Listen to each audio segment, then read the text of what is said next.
नमस्कार friends, RS ज्ञान YouTube channel में आपका हार्दिक स्वागत है। जैसे कि आप देख रहे हैं कंप्यूटर स्क्रीन पर railway recruitment board, ministry of railways, government of India, यहाँ पर RRB technician grade first signal and warriors post categories technician grade third विज्ञापन संख्या है वो 2/2024 से ऑनलाइन आवेदन फॉर्म स्टार्ट हो चुके हैं। तो आइए जानते हैं रजिस्ट्रेशन का प्रोसेस फाइनल सबमिट तक कैसे करना होता है। यहाँ पर जो टोटल वैकेंसी है वो 9144 पोस्ट है और आप BSc फिजिक्स से हैं तो कर सकते हैं आवेदन। 10+2 फिजिक्स मैथ्स से हैं आवेदन कर सकते हैं। 10th with ITI various post वैकेंसियाँ हैं। तो सबसे पहले आपको अप्लाई बटन यहाँ दिख रहा है, क्रिएट एन अकाउंट पर आपको क्लिक कर देना होगा।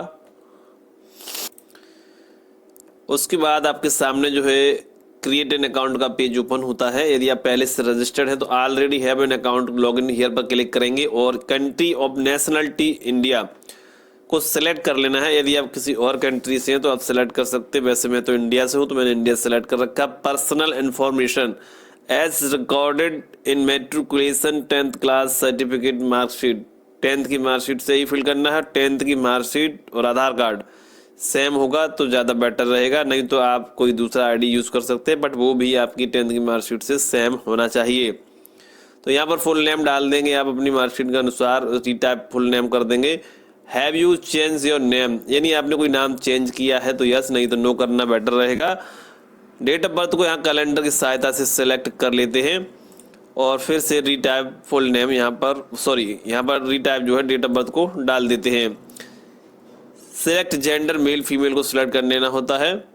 उसके बाद यहाँ पर फादर्स नेम है, रीटाइप फादर्स नेम है, mother's name, retype mother's name. Aadhaar number को डालना है, वेरीफाई यूजिंग आधार करना है यदि आपका आधार और 10th सेम है, नहीं तो I do not have Aadhaar card पर क्लिक करेंगे और I do not have Aadhaar card पर फिर से क्लिक करेंगे। बट यहाँ दिया हुआ है candidate are advise to do Aadhaar validation for smooth entry at the exam centre. ठीक है, वैसे एंट्री तो अदर आईडी से भी हो जाएगी बट आधार से ज़्यादा बेटर रहेगी, ऐसा यहाँ दिया गया है। तो मैंने यहाँ I do not have Aadhaar card, कोई स्पेलिंग मिस्टेक है और हाई स्कूल से मैच नहीं कर रहा है तो आप इसका यूज़ कर सकते हैं। यहाँ पर पैन कार्ड है, वोटर कार्ड है, कई सारी आईडियाँ हैं, यूज़ कर सकते हैं। उसका यहाँ पर आप नंबर डाल देंगे, उसके बाद इश्यूइंग अथॉरिटी डाल देंगे, प्लेस ऑफ इशू डाल देंगे, उसके बाद यहाँ पर डेट ऑफ इशू डाल देंगे आप, उसके बाद कॉन्टैक्ट डिटेल्स अपना ईमेल आईडी डालेंगे, जनरेट OTP पर क्लिक करेंगे, ऐसे ही मोबाइल पर डालेंगे और मोबाइल का जनरेट OTP करेंगे। OTP डालकर वेरीफाई करना होता है। क्रिएट पासवर्ड को बना लेते हैं और कैप्चा फिल करके आपको preview and create an account पर क्लिक कर देना होता है। इस प्रकार प्रीव्यू पेज आपके सामने ओपन हो जाता है। प्रीव्यू को अच्छे से चेक करेंगे। यदि आपका मोबाइल नंबर, ईमेल आईडी पहले से ऑलरेडी एग्जिट आ रहा है तो आप दूसरा यूज कर सकते हैं ईमेल आईडी और मोबाइल नंबर को। उसके बाद जो है आपके सामने प्रीव्यू होगा, अच्छे से चेक करेंगे। चेक करने के बाद आपको क्रिएट एन अकाउंट वाले लिंक पर, बटन पर आपको क्लिक कर देना होगा। इस प्रकार का पॉपअप आपके सामने आ जाता है तो आपको प्रोसीड वाले बटन पर क्लिक करना होगा। यहाँ आप देख पा रहे होंगे यूजर क्रिएटेड सक्सेसफुली लिखकर आ चुका है। अब आपको मोबाइल नंबर या फिर ईमेल आईडी डालकर अपना पासवर्ड डालेंगे और यहाँ पर अपना कैप्चा फिल करेंगे। लॉगिन बटन पर क्लिक करके जो शेष भाग है फॉर्म का उसको कंप्लीट करेंगे। तो यहाँ देख सकते हैं टेक्नीशियन ग्रेड फर्स्ट सिग्नल और टेक्नीशियन ग्रेड थर्ड। तो हम यहाँ टेक्नीशियन ग्रेड थर्ड पर ऑनलाइन करने वाले हैं और इसके लिए आपको यहाँ select the RRB for which you wish to apply, किस जोन के लिए अप्लाई करना चाहते हैं तो उसको सिलेक्ट कर लेंगे आप। यहाँ से सिलेक्ट करने के बाद आपको यहाँ टिक करना होगा और उसके बाद नेक्स्ट बटन पर आपको क्लिक करना होता है। इस प्रकार एक पॉपअप आपके सामने आता है और इसको रीड करने के बाद आप क्लोज कर देंगे। पर्सनल डिटेल्स का जो स्टेप आपके सामने है उसको चेक करेंगे और उसके बाद यहाँ मैरिटल स्टेटस, मैरिड अनमैरिड को सिलेक्ट करेंगे। रिलीजन आप मुस्लिम, सिख, ईसाई, हिंदू सिलेक्ट करना होगा। Choice of language for examination, कई सारी लैंग्वेजें हैं, इनमें से एक सिलेक्ट करनी होगी एग्जाम के लिए। पहचान चिन्ह यहाँ पर लिखना होगा, उसके बाद दूसरा पहचान चिन्ह यहाँ पर लिखना होगा। जैसे मान लीजिए पहला है email on the right side, आई पे है या फिर शोल्डर पे है या फिर आपका हैंड पर है। ठीक, दूसरा चिन्ह जो है विपरीत में आप यहाँ पर लिखेंगे। उसके बाद जो है कम्युनिटी, यहाँ पर OBC, SC, ST जो भी है सिलेक्ट आपको करना होता है।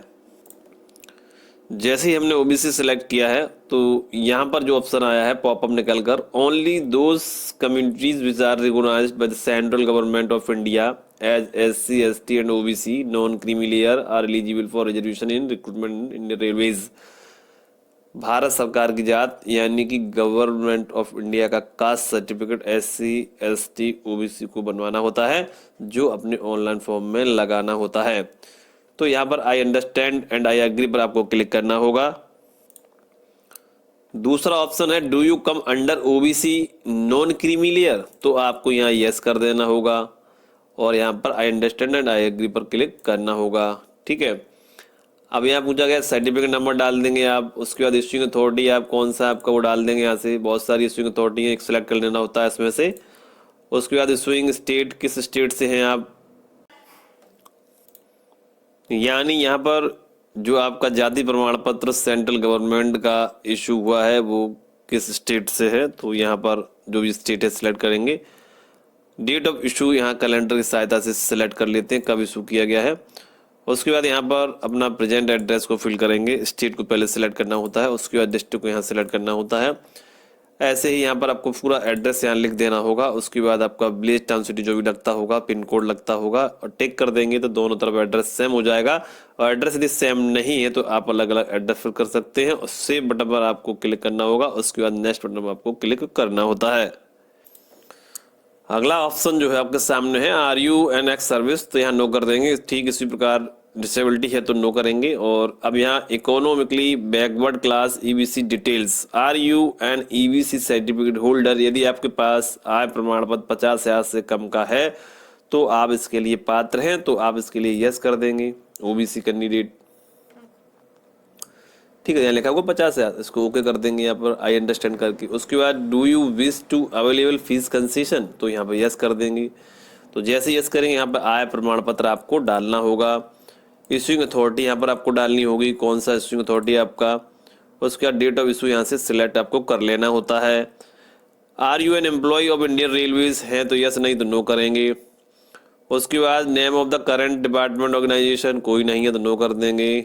Details of course completed act apprentice है तो यस करेंगे, नहीं तो नो करेंगे। उसके बाद यहाँ रिफंड के लिए जो फीस फर्स्ट सीबीटी अटेंड करने के बाद जो फीस रिफंड होती है उसके लिए आपको नेम ऑफ अकाउंट होल्डर डालना होगा, अकाउंट नंबर डालना होगा, confirm account number, IFS code डालेंगे, कंफर्म करेंगे, सर्च होगा, यहाँ पर बैंक और बैंक एड्रेस आ जाएगा, अपना मैच कर लीजिए। सही है तो आपको सेव एंड नेक्स्ट बटन पर क्लिक कर देना होता है। उसके बाद 10th की डिटेल्स को फिल कर लेते हैं और जैसे ही आप ऐड बटन पर क्लिक करेंगे ये डिटेल आपकी सेव हो जाएगी 10th क्लास की। और उसके बाद आपको यहाँ जो क्वालिफिकेशन है to add your qualification, select the qualifications below and click add button. यहाँ पर देख सकते हैं एनएसी है, आईटीआई है, 10+2 है, तो एनएसी नहीं है, आईटीआई नहीं मेरे पास, 10+2 से मुझे करना है तो 10+2 का सिलेक्ट कर लेंगे यहाँ पर। तो जैसे ही हमने 10+2 सेलेक्ट किया है तो इसके लिए आपके पास फिजिक्स और मैथ होना चाहिए। ठीक है, तो यहाँ पर हम फिजिक्स एंड मैथ ले लेते हैं भैया। उसके बाद स्टेट को सिलेक्ट कर लेंगे, यहाँ पर स्टेट सेलेक्ट कर लिया, डिस्ट्रिक्ट सेलेक्ट कर लेंगे जो भी डिस्ट्रिक्ट है आपकी। उसके बाद बोर्ड के यहाँ पर डाल देंगे, उसके बाद डेट ऑफ पासिंग डाल देंगे, फिर से यहाँ पर ऐड बटन पर आपको क्लिक कर देना होता है। यहाँ पर 320 जो है हाइट होनी चाहिए पिक्सल्स की और 240 पिक्सल्स चौड़ाई होनी चाहिए। इस प्रकार का फोटो यहाँ अपलोड करेंगे और सिग्नेचर भी यहाँ पर आप अपलोड कर सकते हैं। 60 पिक्सल इसकी जो है हाइट और 140 जो है इसकी विड्थ होनी चाहिए। इस प्रकार यहाँ पर जो है फोटो सिग्नेचर को अपलोड कर लिया गया। यदि फोटो अपलोड करने में सेल्फी नॉट अलाउड जैसा कोई एरर आ रहा है, बार बार परेशान हो चुके हैं, तो आप दूसरा फोटो मोबाइल से सीधा खड़े होकर अच्छे से खींच लीजिए, बैकग्राउंड को वाइट कर लीजिए, फिर से लगाइए, समाधान हो जाएगा।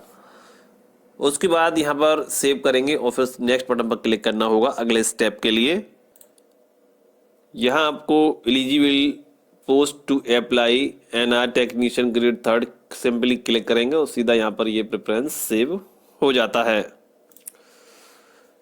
इस डिक्लेरेशन पर टिक करना होगा। उसके बाद यहाँ पर भी टिक करना होगा। प्लीज जिस जिले से भी हैं आप उस जिले का नाम डाल दीजिएगा और उसके बाद सेव करिएगा। प्रीव्यू एप्लीकेशन पर क्लिक करिएगा।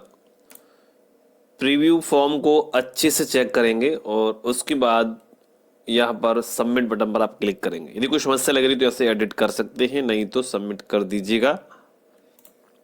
इस प्रकार यहाँ 500 की बजाय 250 रुपये ही लगे, क्योंकि मैंने यहाँ जाति प्रमाण पत्र और ईबीसी यानी कि आय प्रमाण पत्र, ठीक है, जात और आय दोनों लगाए हैं। अब यहाँ पर पे नाउ बटन पर क्लिक करना होगा, उसके बाद प्रोसीड बटन पर क्लिक करना होगा। पेमेंट गेटवे का ऑप्शन आ चुका है। यहाँ पर आप debit card, net banking use कर सकते हैं। आने वाली अपडेट में आप यूपीआई का ऑप्शन भी यहाँ एक्टिवेट हो सकता है, तो यूपीआई से भी पेमेंट कर सकते हैं, but debit card, net banking use करेंगे तो ज़्यादा बेटर रहेगा, ठीक है। तो यहाँ से पेमेंट आप कर लेंगे, कोई दिक्कत नहीं है। और यहाँ पे ऑर्डर जो नंबर है, काइंडली नोट ऑर्डर नंबर, इसको ज़रूर नोट कर लीजिए। और ये यहाँ से लेके जो मैंने हाईलाइट कर रखा रेड से, और ये 94 तक पूरा नोट कर लीजिए। लगभग 16 डिजिट तक का हो सकता है, मैंने गिना नहीं है।